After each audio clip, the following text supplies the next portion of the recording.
In this video, I'm going to teach you how to build a roadmap in Miro.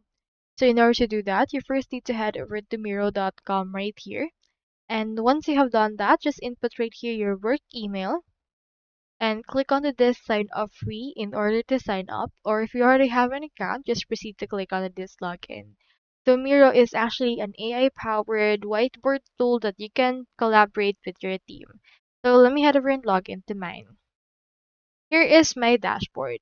So for this case, you can just start from any existing templates or you can start with a blank board. I already have my board right here, so let me just head over and click on that. And in there, we can actually build a roadmap. So to do it, click on this plus icon and then click onto this tools right here. And once you have done that, search in here for roadmap. You can see right here these options, or you can also look for options onto your marketplace. So typically a roadmap is also called timeline. So you can head over and then just click on this and then just input where you want to use it. Here is my actual roadmap. You can resize it however you want. And let me show you what it would look like right here. And here it is as well. Just input right here your first task that you wish to add. So for example, let's input right here, create presentation.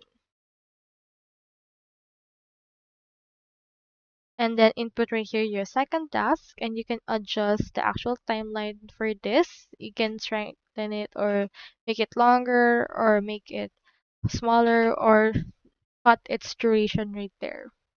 So it's totally up to you and you can actually design it however you want. You can actually change the layout right here by making it a timeline, table, or Kanban, however you want. So that's all there is today and I hope this video helped you out.